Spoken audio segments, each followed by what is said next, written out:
Mes amis, cependant, nous autres, les Haïtiens, nous avons subi en Amérique la première intervention militaire de l'impérialisme américain. Il est vrai que les historiens des relations internationales tels que Renouvet, Langer et Gleason Thomas Bailey font commencer la première intervention impérialiste dans la Caraïbe avec la guerre hispano-cubano-américaine en 1898. Or, la première intervention militaire nord-américaine de la Caraïbe, pourquoi pas en Amérique, a eu lieu en 1891, soit 7 ans avant la guerre hispano-cubano-américaine, de l'affaire du Mall Saint-Nicolas. Donc, où Frédéric Douglass avait été utilisé pour faire pression sur le gouvernement haïtien. Et Antonin Firmin avait tenu tête aux Américains farouchement. Et, mes amis, il faut dire que dans la lettre diplomatique d'Antonin Firmin au président américain, nous voyons que la France, le Brésil, l'Espagne, le Pérou, le Mexique, Hawaï, le Portugal, l'Italie, le Japon et tant d'autres pays avaient accordé des bases aux Américains pour fabriquer du charbon. Mais cependant, Haïti a tenu tête parce que c'était contraire à l'idéal de la nation posée par nos aïeux. Or, avant Firmin, l'ancien président haïtien, Lucius Félicité Salomon Gène, avait offert Mall Saint-Nicolas aux Américains. Cependant, Firmin, en tant que panafricain, défenseur de la race noire, avait refusé. Et c'est pour l'une des raisons que l'impérialisme américain avait barré sa route lors de sa candidature à la présidence. Il faut dire que le président américain Benjamin Harrison se sentait estomaqué parce qu'un petit pays nègre a osé s'opposer à sa volonté. Et c'est pour cette raison, Frédéric Douglass, panafricain mal utilisé par le gouvernement américain, a eu le courage de dire à l'époque dans une conférence tenue à Chicago en 1893. Douglass dit que la tentative de créer un sentiment de colère aux États-Unis contre Haïti, parce qu'elle jugera bon de nous refuser le Mall Saint-Nicolas, n'est ni raisonnable ni honorable. Il n'y a pas eu d'insulte ou de manque de bonne foi dans ce cas. Haïti avait le droit de refuser ce que nous avions le droit de demander. Il n'y a pas plus d'insultes dans le refus que dans la demande. C'était une déclaration choquante à l'époque, mais c'était une déclaration raisonnable, pleine de sens. Mes amis, lorsque le désir impérialiste américain se manifeste en même temps que les autres puissances impérialistes européennes lors de la conférence de Berlin en 1885, les États-Unis eux-mêmes avaient pris décision de partager l'Amérique comme on le fait pour l'Afrique, l'Asie et l'Océanie. Vers cette époque, un économiste français dit aux Américains à l'adresse d'Haïti. L'économiste dit, un peu plus tôt, un peu plus tard, qu'il soit réglé à l'amiable ou autrement. Le destin d'Haïti est fixé. On ne saurait guère s'insurger contre cette extension des États-Unis. Elle est inéluctable. Et il est certain que quelques centaines de mille individus, à demi barbares, habitants des terres, qui pourraient en nourrir plusieurs millions, n'ont pas le droit d'en empêcher la mise en valeur par d'autres pays plus civilisés. Quelle déclaration! À l'époque, on fait des statistiques, des analyses économiques. On dit qu'au temps de la colonie, Haïti était la plus riche qui nourrissait toute l'Europe. Mais maintenant, lorsqu'elle est dirigée par des nègres, elle ne peut rien donner au monde. Pour cela, les Haïtiens doivent céder la place à une nation plus civilisée qu'eux, spécialement au nord américain. À l'époque, un diplomate haïtien, Abel Léger, qui vivait aux États-Unis, qui voyait la mauvaise foi des puissances occidentales, avait publié un fameux ouvrage titré « Haïti, son histoire et ses détracteurs ». Et dans cet ouvrage, il a comparé les chiffres de la production d'Haïti sous la domination espagnole, sous la domination française et sous la domination haïtienne. Et après cette comparaison, il dit, pour les autres produits, Haïti n'a pas seulement atteint, mais encore dépassé les rendements des temps les plus prospères de la domination française.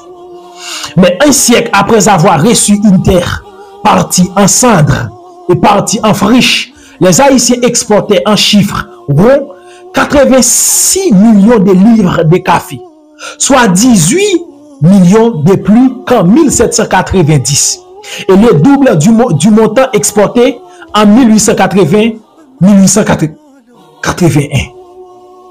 5 millions de livres de cacao contre 150 000 livres en 1790 et 648 518. Sans parler du miel, de la scie, des peaux d'orange, des grains de raisin.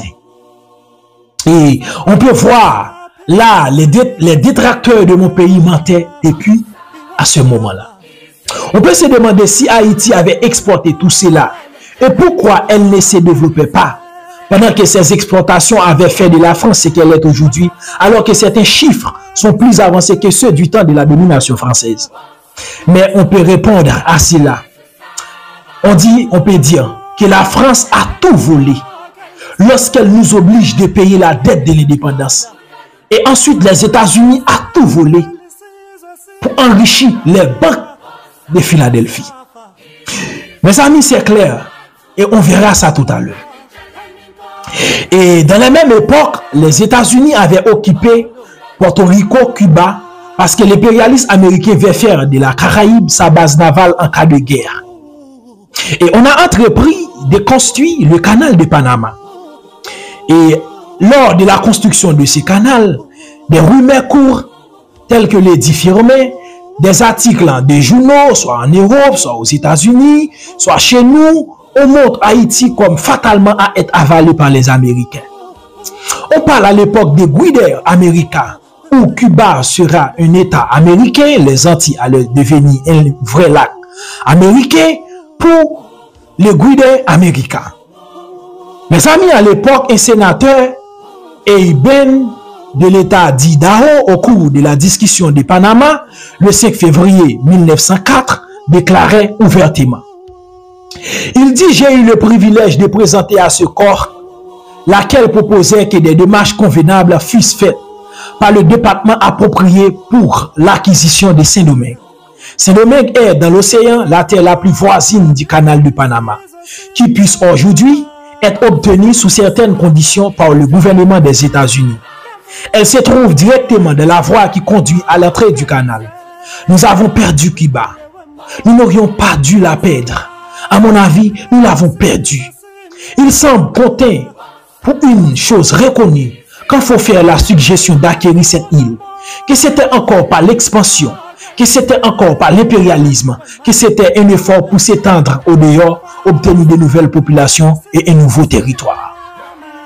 Mes amis, là, le sénateur Eiben avait proposé l'acquisition de Saint-Domingue.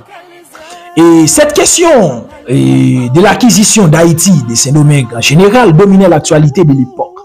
Les Dominicains qui sont toujours lâches faillissent à leur mission. C'est pour ça que le président dominicain Baez proposait la Dominicanie aux États-Unis. Le président américain alors Grant, président des États-Unis en 1870, malgré l'opposition du Congrès, envoyait Frédéric Douglass pour y négocier. Douglass, après cette mission diplomatique, écrivait à un ténor firmé pour dire que l'échec de cette mission lui plaisait beaucoup parce que l'existence des républiques dominicaines et haïtiennes était moralement beaucoup plus nécessaire à la cause des Noirs américains que leur adjonction à la force du parti républicain.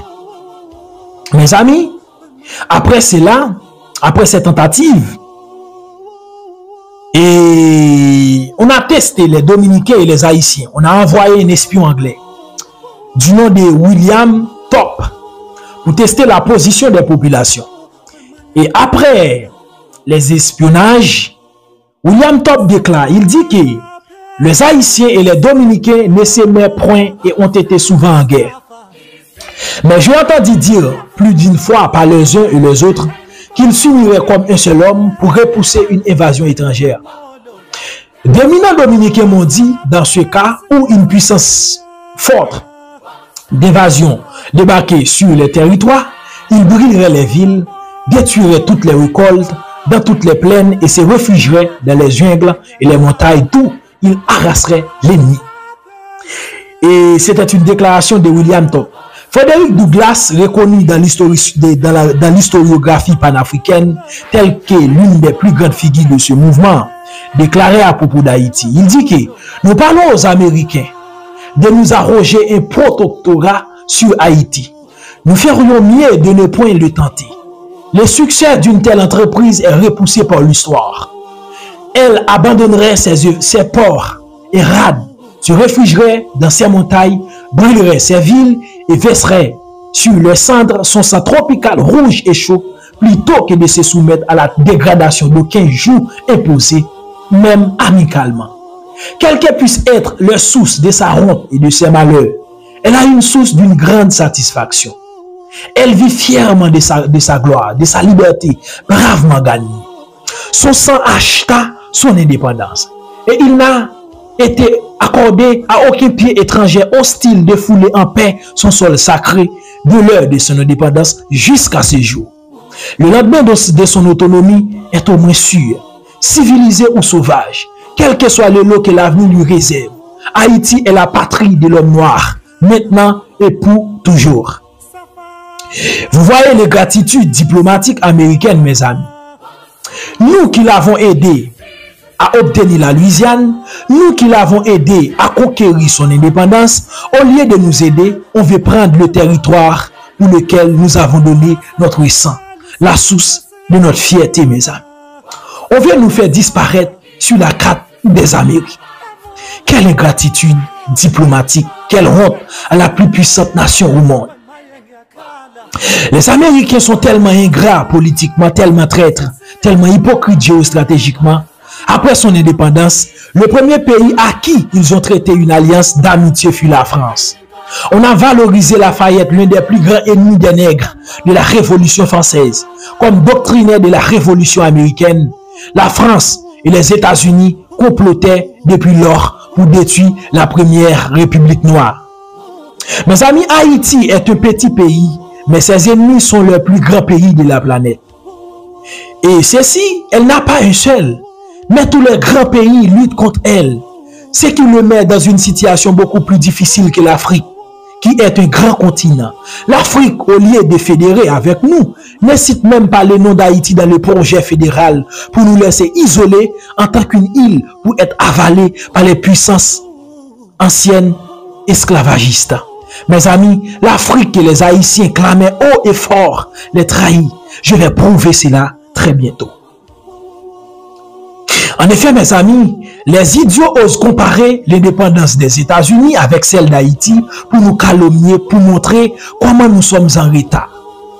Ils ont oublié que les États-Unis et Haïti s'étaient trouvés au moment de leur indépendance dans deux situations différentes. Spencer St. John, après avoir été consul anglais en Haïti pendant 30 ans, a publié un ouvrage titré Haïti hors des Black Républiques pour appuyer toutes les théories occidentales disant que les Noirs ne peuvent pas se gouverner et ne peuvent pas non plus être civilisés. Or, mes amis, à peine l'ordre Cornwallis avait cessé la guerre contre les États-Unis en 1781, George III, roi d'Angleterre à la Chambre des Lords, avait reconnu l'indépendance des États-Unis en 1790, soit un an après la guerre des États-Unis et des Anglais. Donc Haïti avait pris des décennies pour que la France puisse reconnaître son indépendance, soit 15 ans. Soit 15 avril 1825. Mes amis, les Haïtiens vivaient dans une crainte du retour de la métropole. Dans ce cas, les chefs haïtiens avaient construit des forts pour combattre l'ennemi en cas de retour. Et c'est pour ça, mes amis, les États-Unis eux-mêmes avaient reconnu l'indépendance haïtienne le 20 mars 1870, c'est-à-dire des décennies après. Cela veut dire que les problèmes de l'indépendance d'Haïti et ceux des États-Unis sont deux choses différentes. On disait que les Haïtiens étaient des barbares parce qu'ils ne pouvaient pas vivre ensemble, parce qu'on avait partagé le pays, Christophe, dans le nord et Pétion dans le sud. Donc deux présidents différents dans un seul pays. Or, les Américains avaient oublié leurs propres histoires. Ils ont oublié que lors du règne du président Buchanan, les États-Unis furent divisés en deux comme Haïti. on avait organisé une nouvelle république connue sous le nom d'État confédéré de l'Amérique, dont Jefferson Davis du Kentucky fut nommé président et Alex Stephen de la Georgie vice-président. Et une guerre fut éclatée entre ces deux parties, ces deux divisions des États américains, et cette guerre durera 4 ans. Même pire que celle d'Haïti. Mes amis, on dit ensuite que nous avons assassiné Dessalines. Oui, nous l'avons fait. Comme les États-Unis avaient assassiné Abraham Lincoln. C'est la même. En tout, nous sommes pareils, nous sommes semblables. Les États-Unis ne sont pas plus une grande nation qu'Haïti en termes d'histoire. Abraham Lincoln fut assassiné en 1865. John Garfield fut assassiné en 1881 également. Tout comme William McKinley et John Fitzgerald Kennedy. Il y a plusieurs présidents américains morts au pouvoir, tels Warren Harding, Franklin Delano Roosevelt. Probablement, ce fut des empoisonnements. Mes amis, il est vrai que Jean-Jacques Dessalines fut assassiné le 17 octobre 1806, après avoir fait fusiller un blanc anglais qui transgressait les lois de son empire. Et cela veut dire que le complot fut monté contre lui. Parce que la plupart des mulâtres se sentaient toujours plus proches des blancs que les noirs. Sûrement le maître vient de l'Occident. Cependant, les États-Unis assassinaient le chef selon leur bon vouloir. Mes amis, Sylvain Salna fut fusillé le 7 février 1826 pour complicité des puissances occidentales qui sèment des désordres dans la société civile. Cincinnatus Lecomte fut assassiné en 1912 à Port-au-Prince. Vilbert Guillaume Sam aussi, 4e président assassiné le 28 juillet 1915, ce qui entraîne l'occupation américaine d'Haïti. Mes amis, sûrement, les Américains avaient sémé les terreurs, les assassinats présidentiels, le président éphémère pour justifier leur occupation pensée par le plus ancien président américain. C'est un fait avéré. Les Américains et les Haïtiens ont tous 4 présidents assassinés, mes amis. Mais de nos jours encore, ils ont contribué à tuer Jovenel Moïse pour une nouvelle mission visant à reprendre Haïti sous leur contrôle, mes amis. Et ça, c'est un fait avéré. Tous ces désordres sont faits en Haïti sous l'administration de Joe Biden qui disait, lorsqu'il était sénateur, que la disparition d'Haïti ne causera aucun dommage à la puissance américaine, mes amis. On peut voir ça. On peut voir clairement que la CIA est derrière tout ça, derrière la mort de Jovenel Moïse. Mes amours, revenons à notre sujet avant de toucher ces points. À Pamol Saint-Nicolas, mes amis, il faut dire que la Navaz, qui était une île adjacente d'Haïti, a été la convoitise des Américains. En juillet 1857, Peter Duncan, capitaine de la marine américaine, à la recherche de guano, tombe sur l'île de la Navaz qu'il voit inhabitée. Ayant trouvé des millions de guano, des tonnes de guano, il y prenait possession. Or, il était écrit dans la Constitution de 1801 de Toussaint Louverture que les îles adjacentes sont partie intégrante d'Haïti. Et toutes les autres constitutions qui suivent disent la même chose. Les États-Unis, de leur côté, adoptent le 18 août 1856 le Guano Island. Et ce texte, un texte de loi, et ce texte autorise tout citoyen américain à prendre possession de n'importe quelle île inoccupée et ne relevant pas de la juridiction de notre État. Et dès que celle-ci contiendrait du guano. Mes amis, le texte américain dit que l'île ne doit pas sous la juridiction de notre État. Or, l'île était sous la juridiction d'Haïti. Ainsi, mes amis, Faustin Souloup, nationaliste, s'opposait farouchement de toutes ses forces avec la prise de la Navaz. Il envoya des navires de guerre pour empêcher la prise de l'île. Mais quelques jours après, l'impérialisme américain le renversait au pouvoir. Ainsi, la lutte pour la Navaz a été clôturée. Américain a volé cette île. Mes amis, on a violé nos constitutions pour leur propre bien-être. Mes amis, ce Faustin Souloup avait été critiqué par les soi-disant savants occidentaux, imité par les intellectuels noirs colonisés tels que, mes amis, beaucoup d'autres. Et cependant, Karl Marx avait moqué de l'empereur Souloup parce que Karl Marx était un nationaliste, mes amis. C'est là on peut constater la philosophie occidentale est anti-nègre. Mes amis, au moment où les États-Unis avaient reconnu l'indépendance haïtienne en 1862, on voulait conquérir l'île à Vache. Sous prétexte, d'envoyer des Afro-Américains dans le mouvement d'immigrationnisme. Mes amis, un mouvement qui voulait se débarrasser des Afro-Américains pour ne pas rivaliser avec les Blancs dans l'administration publique. Mes amis, cela montre à quel point les Américains aiment le sol haïtien plus que les Haïtiens. Mes frères, il est clair. Si tous les Haïtiens meurent, les États-Unis seront contents pour prendre la place plus rapidement possible. Mes amis, je viens de faire voir la déclaration d'Abraham Lincoln qui dit que son objectif n'était pas de libérer les esclaves, mais plutôt de sauvegarder l'Union américaine. Cependant, c'est lui qui plaidait pour la reconnaissance de l'indépendance haïtienne. Non parce qu'il supporte Haïti en tant que nation nègre libre, méritant la jouissance de la liberté, mais parce que le commerce haïtien avait agrandi l'économie américaine, mes amis. Il faut être clair. Et pour eux, la fin justifie les moyens, comme je l'ai dit plus haut.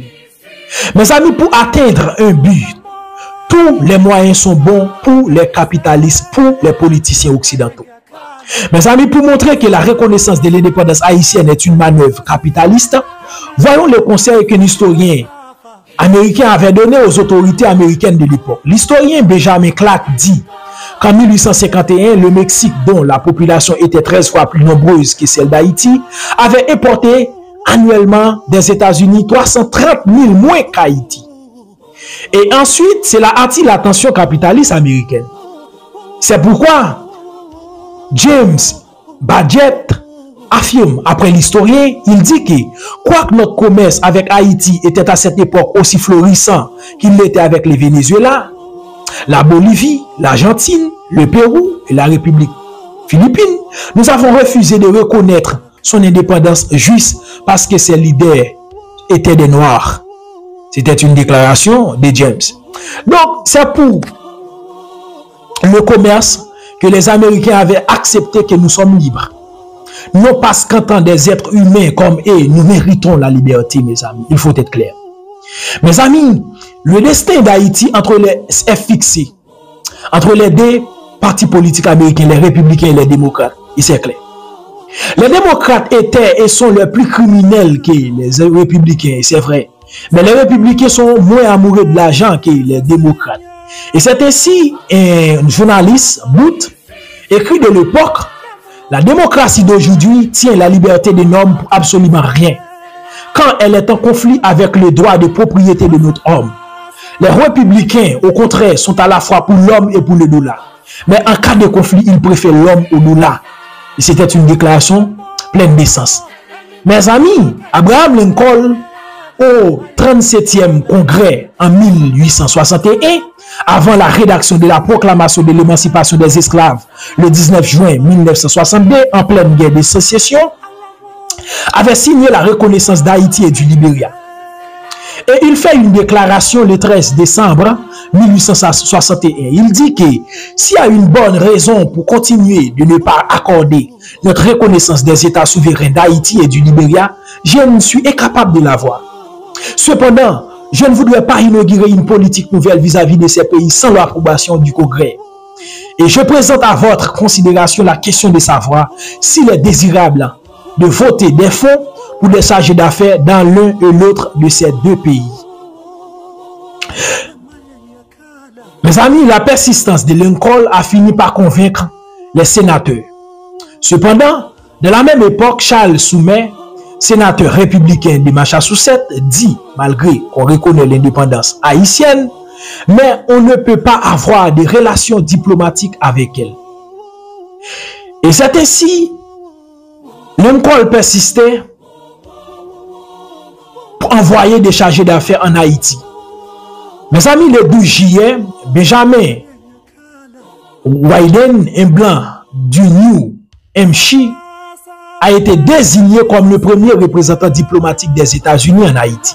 Cependant, Lincoln acceptait et des diplomates haïtiens à condition que ce dernier ait un peu de teint clair pour ne pas déranger les blancs. Et le président haïtien qui voulait la relation diplomatique, Fab Nicolas Geoffroy, a choisi le colonel Ernest Roumain comme consul pour les États-Unis. Il entra en fonction aux États-Unis en janvier 1863. Il fut le premier consul haïtien à Washington. Ce qui donne une avance au mulâtre dans les affaires extérieures du pays. ce qui favorise une bourgeoisie mulâtre qui détient le monopole de l'exportation et de l'importation au détriment des Noirs. Oh, mes amis, les États-Unis détruisent la société haïtienne complètement, mes amis.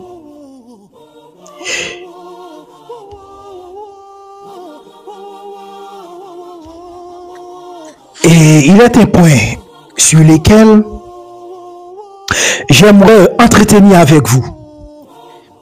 C'est la doctrine dite de Monroe. Il faut dire que la doctrine de Monroe ne prône pas l'impérialisme américain. Monroe, en tant que républicain, avait un sentiment beaucoup plus sain que les démocrates. Cet homme n'avait aucune doctrine. Il avait seulement fait une déclaration qu'on avait érigée en doctrine de Monroe. Mes amis, Monroe, en 1823, a fait une énonciation. Il dit que nous ne nous sommes point mêlés des affaires des colonies ou dépendances d'aucune puissance européenne en Amérique. Et nous n'avons point à y intervenir. Mais quant aux gouvernements qui ont déclaré et maintenu leur indépendance et qui, sur des considérations élevées des principes de justice, nous avons reconnu indépendants, nous ne pouvons envisager l'intervention d'une puissance européenne dans le but de les opprimer ou de contrôler de toute façon leur destinée, qu'est comme une manifestation peu amicale à l'égard des États-Unis.